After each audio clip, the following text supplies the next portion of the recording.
Good afternoon. आज से अपन class 9th के लिए मैथ्स की क्लास स्टार्ट कर रहे हैं। क्लास 9 और 10th की भी हमारे चैनल पे हो ही रही है। आप हमें 10th के बच्चे 10th की देख सकते हैं और 9th के बच्चे 9th की देख सकते हैं। और जैसे अपना सिलेबस ख़त्म होगा तो अपन क्या करेंगे, पेपर सोल्व करेंगे। तो अपन सब क्लासों के लिए मैं स्टार्ट कर देंगे जल्दी। अभी 10th और 9th के लिए क्लासें रेगुलर चल रही है। तो आज का मेरा चैप्टर, पहले मैं चैप्टर 3 स्टार्ट कर रहा हूँ। चैप्टर 3 है बहुपद। क्या है? बहुपद। अब बहुपद किसे कहते हैं, थोड़ा बहुत आपने 8th क्लास में पढ़ा था कि अपन ने कोई गुणनखंड दे रहेगा, उसके टुकड़े करना है, उसका गुणनखंड करना, ये भी अपन ने पढ़ा था। अब बहुपद, एक से अधिक पद हो बहुपद कहलाते हैं। जैसे मान लो मैं कोई समीकरण लिखता हूँ, मान लो कोई पद लिखता हूं, जैसे तो एक चर वाला बहुपद, इसमें कुछ मतलब ध्यान रखना। एक तो चर ध्यान रखना है आपको, एक अचर ध्यान रखना है, एक गुणांक ध्यान रखना है और एक आपको बहुपद की घात याद करना है। ये आपको आना चाहिए। तो अब देखो, जैसे मैं आपको बताऊं कि बहुपद, पहले अपन बहुपद के बारे में थोड़ा बता दूं मैं आपको। जैसे मान लीजिए मैंने कोई बहुपद लिखा हुआ। अब पहले अपन को जैसे अब इसमें आपको क्या पद, ये आपका पद कहलाता है। 1, 2 और 3 पद हो गए। और पद और एक होता है चर। क्या होता है? चर किसे कहते हैं? जैसे इसमें x, ये चर हो गया, x चर है, ये चर कहलाता है। और ये क्या कहलाता है? आपका अचर। चर और अचर। तो इसमें x हो गया और इसमें अचर क्या हो गया? 4। तो इसमें पद कितने हैं? पहले आपको पद ध्यान रखना है, चर और अचर। तो पद कितने हो गए? 1, 2, 3 पद हो गए। और चर क्या है? x और अचर क्या है? 4। समझ आ गई बात? एक चर वाला बहुपद जिसमें एक ही तरह का चर हो, एक से अधिक तरह का चर नहीं हो। जैसे मान लो अपन लिखते हैं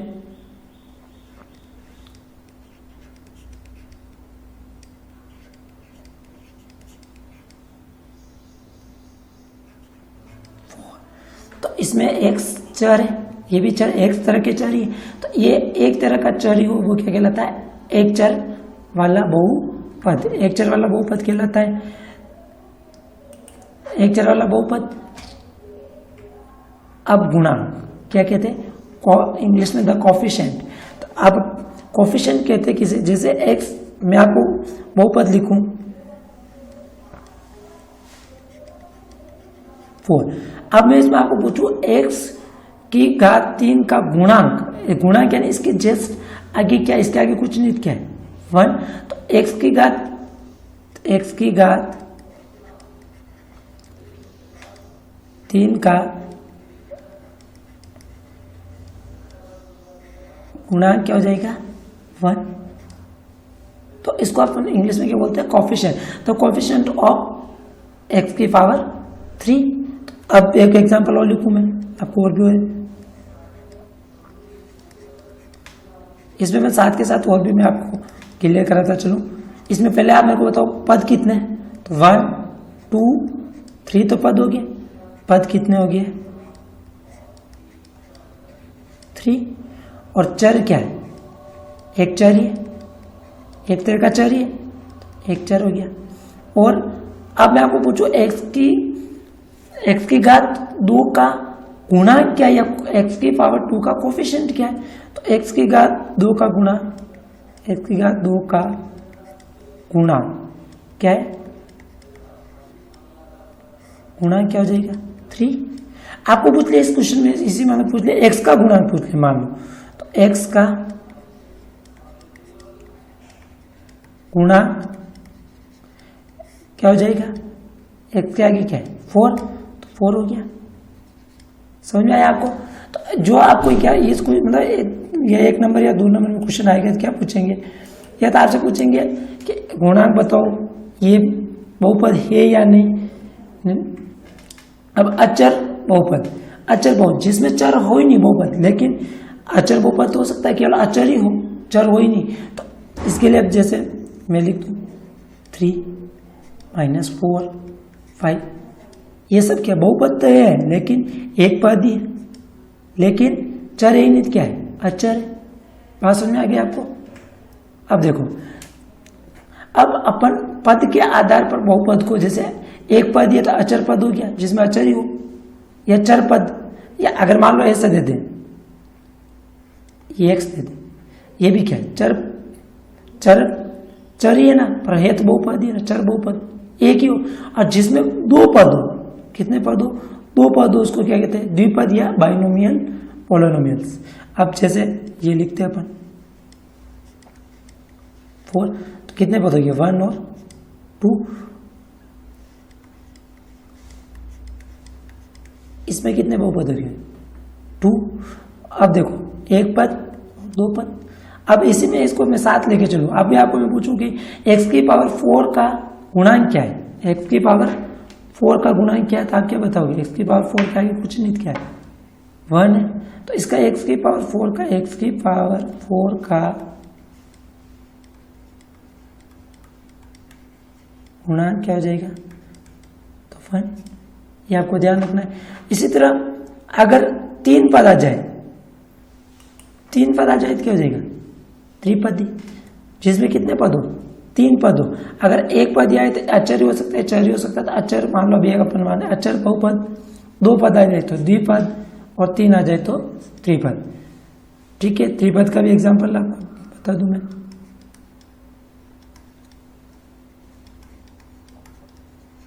तो कितने पद हो गए 1 2 3, त्रिपद हो गए। ठीक है, अब बहुपद की घात, ये तो अपन ने क्या किया, पद के आधार पर बता दिया कि अचर बहुपद, द्विपद, त्रिपद। अब बहुपद की घात, डिग्री ऑफ पोलिनोमियल। अब मान लो ये कोई समीकरण अपन लिखते हैं, मान लो बहुपद लिखते हैं। अब ये बहुपद है, कितने पद है इसमें 2 है, तो द्विपद बहुपद हो गया, द्विपद बहुपद हो गया। अब देखो द्विपद बाइनोमियल्स पॉलिनोमियल्स बहुपद।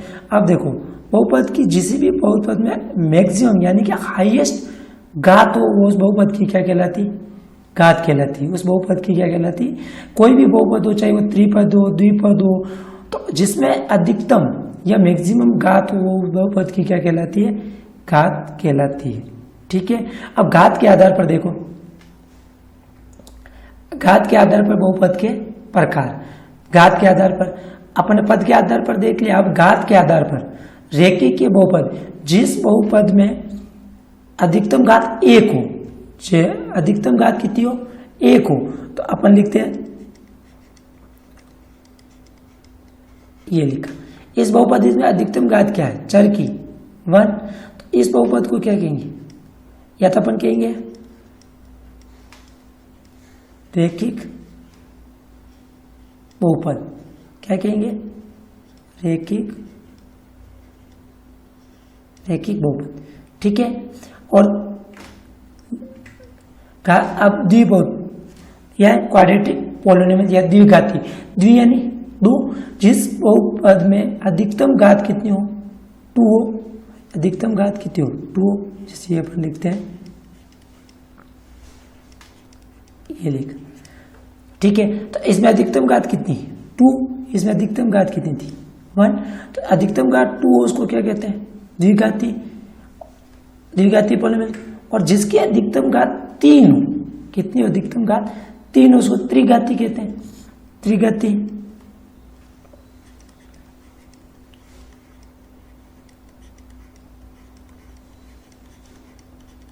ये इसमें पद कितने हैं 1 2 3, तो इसके अधिकतम घात कितनी, इसकी अधिकतम घात कितनी थी 3, तो त्रिघात है, इसको क्या कहेंगे द्विघाती, त्रिघाती। अब देखो अगर जिसकी घात 1 हो उसको रैखिक कहेंगे, और जिसकी घात अधिकतम 2 हो उसको द्विघाती, और जिसकी अधिकतम घात 3 हो उसको क्या कहते हैं त्रिघाती पोलिनोमियल। सबसे पहले देखो घात के आधार पर पता चल गया आपको रैखिक बहुपद, द्विघाती को जिसकी अधिकतम घात 2 उसको द्विघाती और जिसकी अधिकतम घात 3 उसको त्रिघाती बहुपद कहते हैं। अब देखो, अब अपना ये मैं कोई क्वेश्चन करा रहा हूँ एक्सरसाइज 9th क्लास के 3.1। आज 3.1 करेंगे, नेक्स्ट वीडियो में 3.2 लेके आऊंगा। ठीक है, अब देखो क्वेश्चन को पहले पढ़ते हैं अच्छे से। निम्न व्यंजकों में से कौन सा बहुपद है और बहुपद में चरों की संख्या ज्ञात कीजिए। इसमें बहुपद तो है, क्यों देखो 1 पद 2 और 3, और इसमें चर भी क्या है, चर कितना है, सब x के, तो एक चर ही ना, x ही है। और इसमें बस साथ को ये बहुपद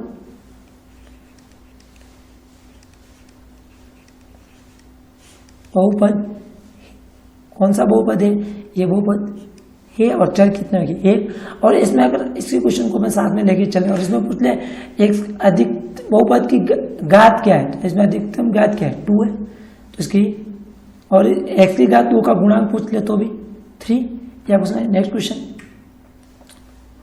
अब देखो नेक्स्ट क्वेश्चन क्या है, y की 2 3 रूट। अब देखो ये भी पद ही है, ठीक है, इसमें अधिकतम घात कितनी, 2, और पद भी है तो बहुपद है, और इसमें चर क्या है, y है, तो इसमें भी चर कितना हो जाएगा, एक तरह का चर ही, एक ही x या तो y हो, x हो, मिक्स हो, तो उसको एक से अधिक चर है, इसमें y है तो एक चर है। ठीक है, और इसी तरह नेक्स्ट,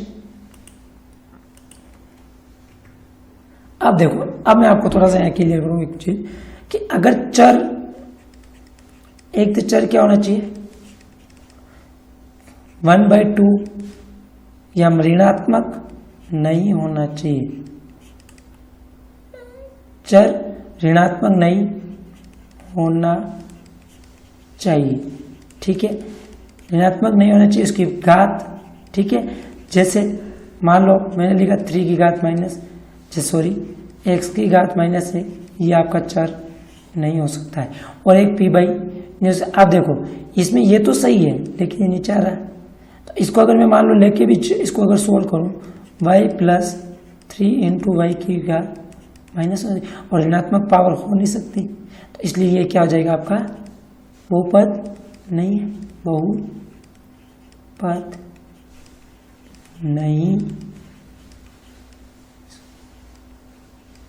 बहुपद नहीं है। ठीक है, एक तो ऋणात्मक नहीं चाहिए, रूट में नहीं होनी चाहिए। ठीक है, ये आपको ध्यान रखना है। नेक्स्ट, अब देखो इसमें क्या हो रहा है, ये बहुपद आप ट्राई करो, ये बहुपद है या नहीं। इसमें देखो क्या आ रहा है, इसमें रूट, चर रूट में आ रहा है, तो बहुपद नहीं है, नहीं है। नेक्स्ट, अब देखो ये, अब देखो इसमें चर क्या है, x भी चर है, y भी चर है, और t भी चर है। बहुपद है, पद कितने, 1 2 3 तो पद है, पर लेकिन चरों की संख्या कितनी हो जाएगी, चरों की संख्या, चरों की संख्या कितना जाएगी, देखो एक x तरह का, एक y तरह का, और एक t तरह का, तो चरों की संख्या कितनी होगी, 3, और पद की संख्या पूछ ले तो भी 3। नेक्स्ट क्वेश्चन, निम्न व्यंजकों में से x² की घात 2 का गुणांक लिखना है। एक अभी मैंने आपको गुणांक बताया, आप देखो पहला क्या है, किसका पूछा, x की घात 2 का गुणांक, x की घात 2 का गुणांक, x की घात 2 का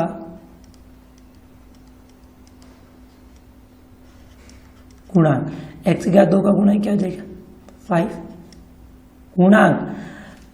अब देखो इसमें x की घात 2 ही भी नहीं, तो अपन चाहे तो आपको 9th में आगे काम आएगा। अगर मैं इसको ऐसा लिख सकता हूँ, किसी भी, आपको पता है कि अगर किसी में भी अपन कुछ भी ऐड करते हैं, 0 ऐड करते हैं तो कोई फर्क पड़ता है क्या, किसी में भी। अगर मैं आपको बोलूँ 5 में 0 ऐड करो तो कोई फर्क पड़ता है, कुछ भी नहीं पड़ता है। तो इसीलिए x की घात 2 का गुणांक क्या हो जाएगा, गुणांक क्या हो जाएगा, 0 0। अब देखो इसमें x की घात 2 का गुणांक क्या हो जाएगा, π/2। इसी तरह इसमें x की घात 2 है नहीं, तो गुणांक क्या हो जाएगा, 0। समझ आया आपको? अब देखो 120 घात का एक पदी का उदाहरण लिखिए। जिसकी अधिकतम घात कितनी होनी चाहिए? 120 होनी चाहिए और एक पादिश होना चाहिए। तो इसके लिए अपन क्या लिख सकते हैं? एक पादिश होना चाहिए। बहुत सारे लिख सकते हैं आप। 1 की घात 120 एक पादी, और भी लिखो आप y की घात 120, ये भी लिख सकते हो चाहो तो। और भी लिख सकते हो t की घात 120। लेकिन घात क्वेश्चन में मेन क्या है? घात 120 होनी चाहिए और एक पदी होना चाहिए। तो एक पदी हो गया, ठीक है। तो केवल घात क्या होनी चाहिए? 120 होनी चाहिए। अब 8 घात के एक पदी का उदाहरण लीजिए, जिसमें अधिकतम घात कितनी होनी चाहिए? 8। तो एक पद के लिए भी आप लिख सकते हो 8 एक पदी, ठीक है। एक पद, और इसमें भी एक पद है, लेकिन घात क्या होनी चाहिए? 8 होनी चाहिए। 45 घात का एक द्विपद। अब इसमें पूछा क्या क्वेश्चन में?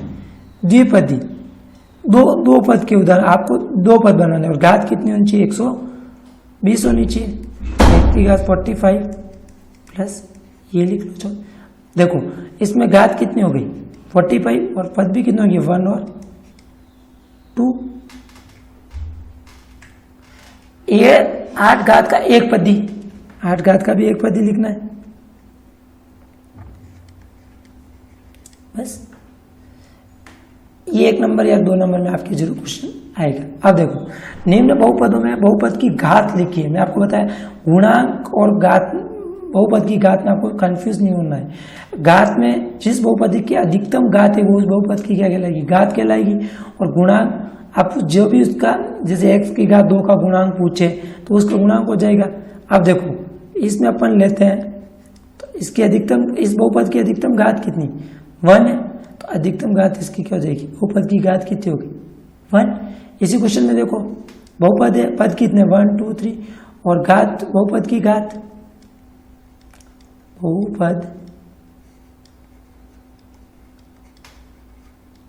की घात, अधिकतम घात आपको क्या लग रही है? इसकी भी 1 और 2 है। तो इस बहुपद की घात कितनी होगी? 2। अब देखो इस बहुपद में अधिकतम घात,